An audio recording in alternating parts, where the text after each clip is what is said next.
Hey everyone, Mr. Sujano here, your source for gaming, tech, emulation, and open source news. Let's get started.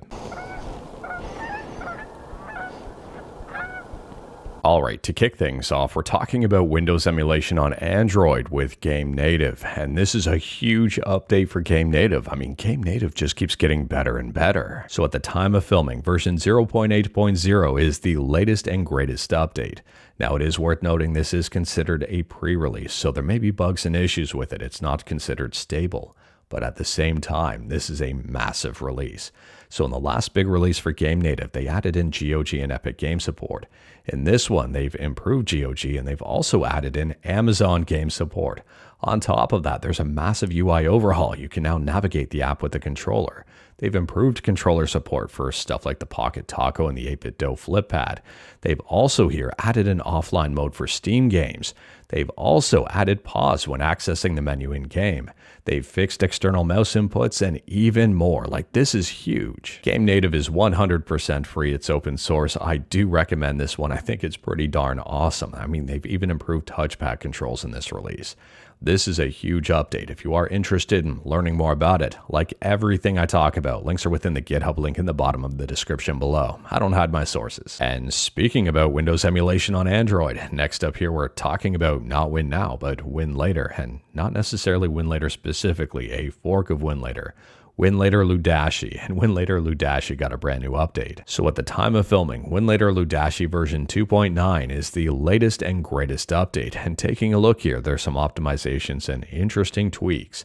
So people with a Mali GPU may notice some improvements, and people with Snapdragon CPUs may notice now that there may be some improvements, but we'll have to wait and see. It's kind of on a case-by-case basis, because Winlator Ludashi now forcefully disables compute PCNs. And that may result in a performance improvement. Next up here, we're switching from Android to PC and talking about PlayStation 2 emulation with Iris. And we don't talk about Iris too often. We do talk about Iris, but not as often as PCSX2. Anyways, Iris is a PS2 emulator for Windows, Mac, and Linux. It is a fairly new PS2 emulator, and it is getting better and better. In fact, it just got a brand new update. So at the time of filming, version 0.20 Alpha is the latest and greatest release for Iris. Now, it is worth noting this is still pretty early on in terms of overall development, and don't expect it to compete against something like PCSX2 just yet. It's probably going to take a while. But at the same time, everyone has to start somewhere. And taking a look, they've implemented Parallel GS, a high-performance Vulkan-based Compute GS renderer. On top of that, they've also added game controller support, added input remapping, added support for several disk image formats like CHD, CSO, ZSO, CUE, added support for shaders, added a CE-like memory search tool, and even more. If you are interested in learning more about this one, you know where the links are, and they say here, games like Capcom Fighting Jam, Evolution, and the Guilty Gear series are now playable at decent speeds, or even full speed, provided you have a decent GPU.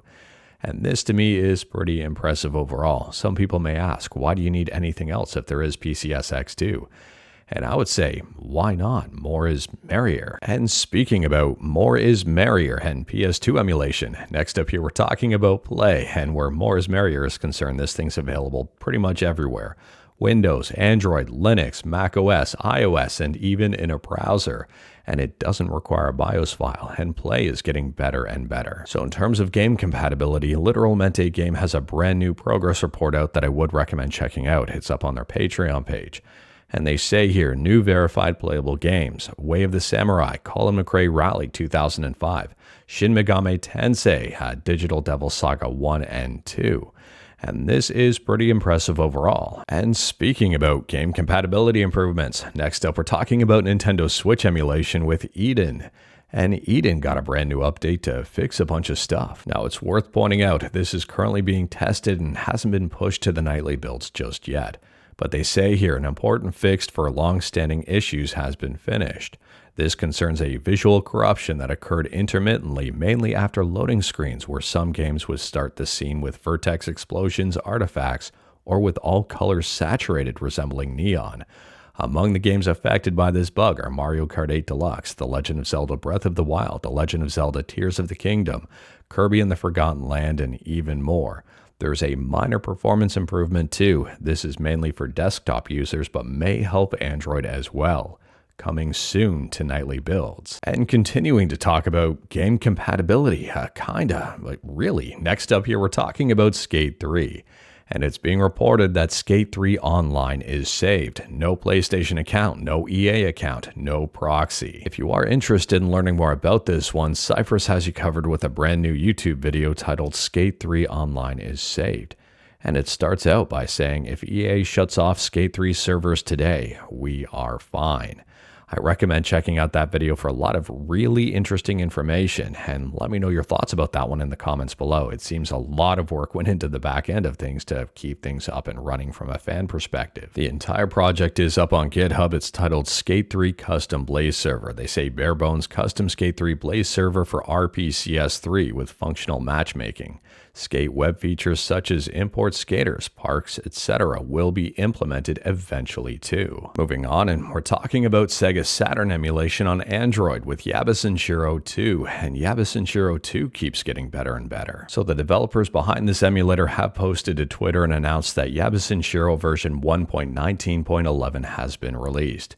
In this update, there's a couple of big things here. One is PAL mode support, improved EU game compatibility, and they've also fixed screen flickering in Sonic Jam and other games. Next up here, we're switching back to Nintendo from Sega and talking about the Switch 2 and a really interesting report up on Game Rant about the Switch 2. Listen to this headline. Nintendo Switch 2 has more exclusive games than PS5 and Xbox Series X combined. Now, I'm not going to lie here. When I first read the headline, I thought it was a bit of a joke. I mean, we joke a lot that the PlayStation 5 doesn't really have a whole lot of exclusives, but looking at the data, it seems to be true here. So taking a look, the Switch 2 has 11 exclusives as of February. The PlayStation 5, you might be surprised, only has 9 exclusives. And the Xbox doesn't really have any. So let me know your thoughts about this one in the comments below. I mean, what do you think about these numbers? Were you surprised? Were you not surprised? And I think this may tie into that rumor of PlayStation thinking about removing themselves from the PC market. I mean, this may push more people to buy PlayStation 5s, although I think PS5 console sales are doing pretty good. Anyways, here, I still think it's a really, really good time. Like overall here, I think it's a really, really good time still to buy a PlayStation 4. You can buy PS4s for like dirt cheap secondhand, including PS4 games. And if the PS4 has old enough firmware on it, it can possibly be hacked. I mean, taking a look at eBay here, and I'm getting off topic because the topic was about the number of exclusives, but taking a look at eBay here, you can pick up a PS4 for less than $100. That to me is a heck of a bargain, and some even include games. And speaking about gaming devices, but switching from consoles to handhelds here, we're talking about Anbernic. And there's a really interesting deleted video that revealed some very cool information.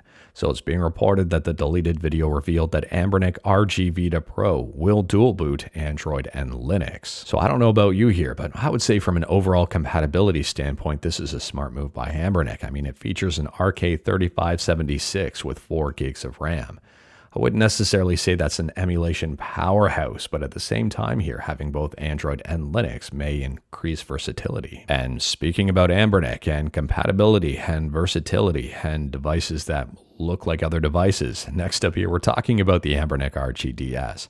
Now, when this thing was first announced, a lot of people were excited about the design, but a little bit skeptical about the performance.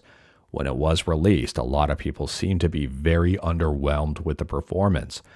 And thanks to the developers in the community here, and the developers not from Anbernic, just community developers, this thing seems to be actually good now, according to Retro Game Core. So listen to this update video here from the Retro Game Core. They say custom firmware saved Anbernic RGDS. If you are interested in learning more about this one, Retro Game Core has you covered with a very thorough video on the improvements that the community has made to the Anbernic RGDS. And the overall experience, the overall gameplay here. And I would say this is heavily worth watching. I mean, this goes to show how important community support is on devices like this. And speaking about support, and not in a good way, next up here we're talking about Netflix in the PS3. If you use Netflix on the PS3, I would say, rather, if you used to use Netflix on the PS3, let me know in the comments below, because Netflix is no longer supported as of today on the PlayStation 3. Now, unfortunately, I haven't seen concrete numbers as to the number of people who were using Netflix on a PS3 currently. I've seen reports that guess millions. I've seen reports that guess a few thousand. And I'm guessing here, since Netflix is pulling support, it couldn't have been a whole lot because that would have impacted business quite a bit. We'll have to wait and see here if there is a downturn in Netflix usage, but at the same time, the PS3 is like 20 years old. I can't believe it's that old already, but at the same time, I don't know. Let me know your thoughts about this one in the comments below.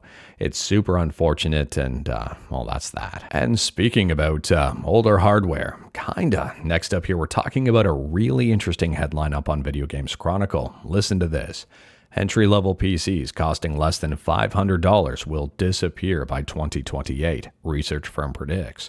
Users are also more likely to stick with older hardware, raising concerns over security vulnerabilities. So as you can probably guess, this prediction is based off the increased cost and scarcity of RAM and storage. We'll have to wait to see here, but it does kind of make sense, and I can understand people turning to older hardware to try to reduce costs. And I can also see a possible uptick in operating systems like Linux to maintain support. And speaking about scarcity in devices, kinda. Next up here, we're talking about GamersNexus and Sega. And we've talked about this one in the past. I mean, it was brought up in the news in the past, and GamersNexus has gone and really investigated this. But the video title here is Raided by the Police, Investigating Nintendo, Sega, and DevKit Arrests. And this video is an hour and 5 minutes long, almost an hour and 6 minutes long. Now, there has been a ton of reporting on this one in the past. I mean, we've talked about it on this channel. Time Extension has a number of articles on it, and I do recommend checking out Time Extension here, because if you wanted to learn a whole lot about the backstory of this one, Time Extension, I would say, does a pretty good job of reporting it. So overall here, again, in my opinion, this is a huge kerfuffle with potential for some shenanigans going on in the background. It seems that there was an email that was accidentally sent to GamersNexus of all people, and this email shows some shenanigans, I would say. Now, I don't know about you, but I find the comments on this video also pretty funny. GamersNexus getting sent an email about how to avoid GamersNexus, and then being expected to delete the email is just 10 out of 10. Let me know your thoughts about all this in the comments below. And speaking about potential kerfuffles and shenanigans, last up here, we're talking about operating systems in California law. I guess now there's going to be a brand new California law that goes into effect January 1st, 2027, requiring operating systems to check your age, and this does include Linux. Now, I think Gaming on Linux does a good job reporting on this one, so if you wanted to learn more about it, you know where the links are. They say here, reading through the bill details, it doesn't seem to demand any ID scanning or anything like that, not even subscribing to Mr. Sujano.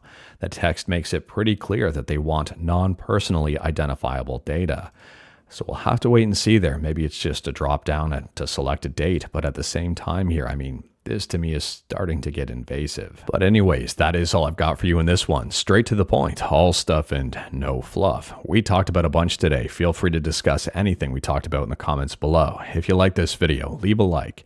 If you didn't like this video, leave a like. Hit that subscribe button. Check out my other videos. Don't tempt fate. Save your state.